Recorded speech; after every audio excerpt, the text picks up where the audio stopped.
retrouve aujourd'hui pour enfin faire mon bilan du mois de juillet. On est le 11 août, je ne l'ai toujours pas fait. Donc en fait c'est tout simplement parce que je suis partie en vacances la semaine qui vient de passer, là du 3 août au 10 août. Et juste avant en fait mon copain est arrivé le 1er août, donc du coup vendredi soir moi je rentrais du boulot. Et je l'ai pas tourné du coup parce qu'il était là, j'avais pas le tourné avec lui à côté, bref. Donc voilà, je la tourne à mon retour de vacances, donc je sais qu'il va arriver un peu tard. Excusez-moi. Donc on va commencer tout de suite. Donc là, le mois de juin dernier, je vous laissais, je venais juste de commencer donc le livre en partenariat avec la maison d'édition VFB Édition. Donc partenariat, j'ai déjà lu 3 livres de cette maison d'édition, toujours en partenariat, donc ils m'ont fait lire celui-là. Donc voilà, la Doria Bulle au cœur de lumière de Lausanne Caro, je sais pas.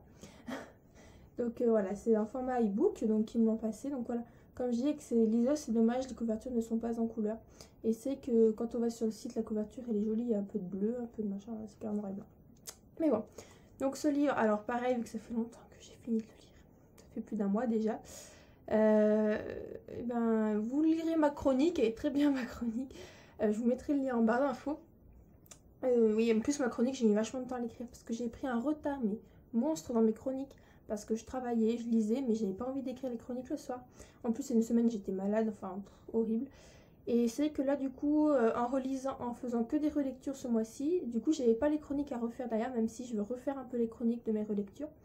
Du coup, ça m'a permis de mieux me concentrer sur les autres chroniques que j'avais en retard.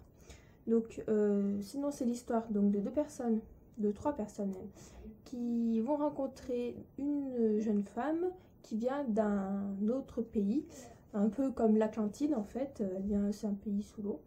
Et du coup, ils vont devoir l'aider à réaliser quelque chose. Donc c'est un livre assez jeunesse, c'est bien pour les jeunes. Voilà, c'est pas compliqué à comprendre, du coup voilà. Après même pour les grands qui aiment bien tout ce qui est aventure, c'est sympa. Voilà, donc je le conseille quand même, c'est un petit livre sympa, puis c'est une petite maison d'édition qui est en train d'essayer de faire ses preuves, et moi je veux qu'on encourage ces gens-là. En plus, souvent les auteurs, par exemple, j'avais lu Les Voyageurs de Émilie Zanola, et après elle m'a même demandé un ami sur Facebook, enfin c'est vraiment sympa je trouve comme ça et tout, donc je vois qu'elle est en train d'écrire son second tome, des choses comme ça. C'est vraiment sympa, donc j'espère que cette petite maison d'édition arrivera petit à petit à monter un peu. Donc voilà, parce que c'est vrai que c'est pas Marc Lévy ou Guillaume Musso qu'on va avoir un ami sur Facebook. On va aimer leur page, mais on va pas les avoir en ami. Donc voilà, moi je trouve ça sympa. Ensuite, ça a été mon mois donc de relecture des Ulysse Moore. J'ai dû vous marquer sur la page Facebook pour ceux qui me suivent. Donc j'ai acheté le tome 12, donc le dernier tome de la saga Ulysse Moore il y a pas très longtemps. Ah oui, alors si vous entendez sur la vidéo, c'est mon père qui parle à côté, parce qu'il est au téléphone. Mais je sais pas si vous l'entendrez, je préfère préciser quand même pour pas que vous inquiétez. Donc j'ai voulu relire toute ma saga d'Ulysse Moore. J'ai acheté le tome 12, donc le dernier tome de la saga il y a pas très longtemps, au mois de juin, un truc comme ça. Et du coup, vu que c'est des tomes qui ont mis énormément de temps à sortir, c'est-à-dire que j'ai commencé le premier tome, j'avais 12 ans.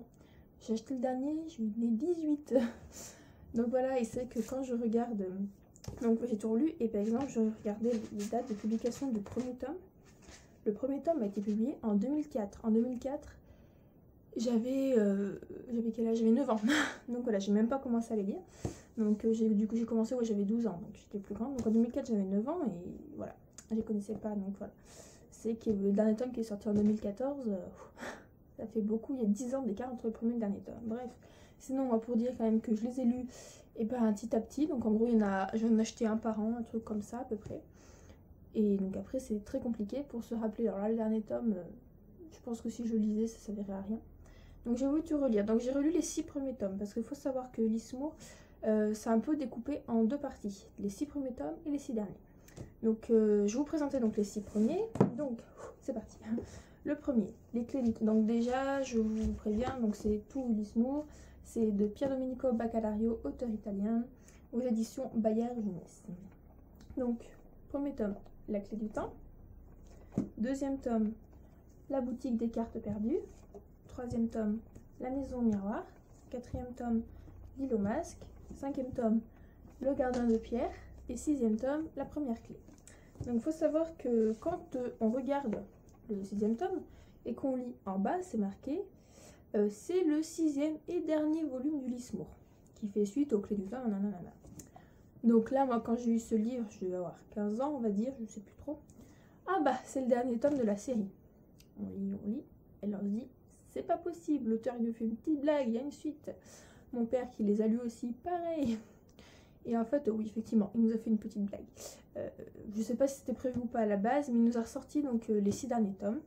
Donc il faut savoir que ces 6 premiers tomes, c'est vraiment le moment où, donc, pour raconter en bref, Ulysse Moore, ce sont 3 jeunes enfants qui habitent en Cornouailles, qui est en Angleterre, qui vont découvrir une porte mystérieuse dans la maison, et qui vont, par tout un système d'énigmes et compagnie, réussir à l'ouvrir. Et quand ils l'ouvrent, ils tombent sur un bateau qui peut les emmener vers n'importe quelle destination qu'ils le souhaitent. Donc bien sûr, tout ça, il y a quand même un peu un jeu de piste parce que c'est un peu Ulysse Moore qui les aide ou pas, on sait pas. C'est compliqué. Je vais éviter de vous spoiler aussi, ce serait sympa. Et bien sûr, en même temps, il y a des méchants, entre parenthèses, qui pareil, veulent aussi trouver ce qu'il faut trouver. Bref. Donc voilà. Donc là, dans ces tomes-là, ouais, voilà, c'est vraiment ça qu'on suit. Ils vont dans les différents pays, ils trouvent certaines choses, machin. Et voilà. Donc c'est quand on finit le 6e tome, on se dit c'est pas possible, ça peut pas s'arrêter là. Donc ces 6 premiers tomes, je m'en rappelais assez quand même s'il y avait 2-3 petits détails qui sont intéressants à revenir, c'est bien. Et donc il me reste les 6 derniers à lire.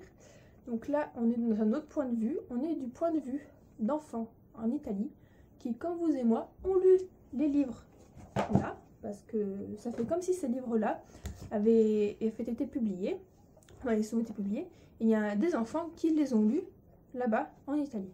Et il y a un petit monsieur qui dit, moi je suis sûre que cette histoire est vraie, allons encore nouvelle. Et voilà, donc après ça suit. En plus un autre truc, c'est des lecteurs comme vous et moi qui sont allés carrément rencontrer Jason, Julia et Rick en Angleterre. Donc après, est-ce qu'ils existent vraiment? Est-ce que si nous on va en Cornouailles pour aller voir? J'en sais rien.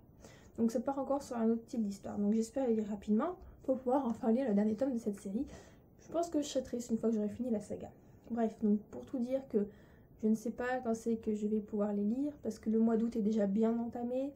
J'ai attaqué à quelques secondes près de Harlan Coben sur ma liseuse parce que je suis partie en vacances. J'ai emmené ma liseuse pour pas abîmer mes livres. Faut dire que j'ai pas lu. J'ai lu 6 pages, 9 pages. J'ai lu 9 pages. Il y avait mon copain, j'avais pas trop lire devant lui. Il y a un soir, je crois, où j'ai commencé à lire, mais vite fait quoi. Après, c'est quoi. On avait des choses crevantes et tout. Donc bref, au final, j'ai pas lu. Là, j'ai recommencé à lire. Mais mercredi, je repars. Donc mercredi, je vais ramener ma liseuse parce que j'ai un peu de train à faire, pas beaucoup. J'ai 2 heures de train. Je repars. Donc voilà, après, c'est un peu... Je vais avoir du mal à lire. Je sens que ce mois d'août va être pauvre en lecture. Mais bon, après, je reviens la semaine prochaine et normalement, je pourrai lire, à moins que je cours de droite à gauche, je sais pas. C'est les vacances parce que je ne travaille plus, donc je suis un peu partout. Donc voilà, donc c'est les Ulysse Moore, j'aurais bien aimé les finir avant d'attaquer les cours. Peut-être que ce sera possible parce que c'est que j'ai 5 semaines de vacances, parce que je ne rattaque pas le 1er septembre, mais le 8, du coup j'aurai une semaine supplémentaire. Attention. Donc voilà, Donc pour le moment, donc ce mois de juillet, même si j'ai l'impression d'avoir pas lu beaucoup de livres, en fait j'ai lu pas mal parce que Ulysse Moore c'est quand même 6 tomes. J'ai fini la Doria, ça m'a fait du 1900 pages, enfin là j'ai plus mon truc, ça m'a fait pas mal de pages quand même. Donc j'étais assez contente de moi, surtout les Ulysse Moore, je pensais pas les lire aussi vite. Il y a des tomes, je les ai lus en 2 jours alors qu'ils font 300 pages. Bah, me faire lire un livre de 300 pages en 2 jours, c'est un peu plus compliqué, sauf quand c'est vraiment un gros coup de cœur et que ça accroche. Mais bon. Donc voilà. Donc je pense que c'est tout, je vous ai tout dit. Peut-être que j'en ai oublié aussi, je sais pas. Donc sinon, je vous fais des bisous, je souhaite des bonnes vacances à tout le monde, ou un bon travail pour ceux qui travaillent. Oui, je sais ce que c'est de travailler quand les autres sont en vacances, c'est difficile. Surtout quand sur Facebook les gens publient leurs photos de vacances et que toi tu n'y es pas. Mais c'est pas grave, on s'y fait. C'est le monde du travail, le monde des adultes, c'est triste. Bon, je vais pas vous faire un cours de philo. Je vous fais des bisous et puis je vous dis au mois prochain pour le bilan du mois d'août que je pense que je ferai le 1er septembre en fait. Voilà, bisous.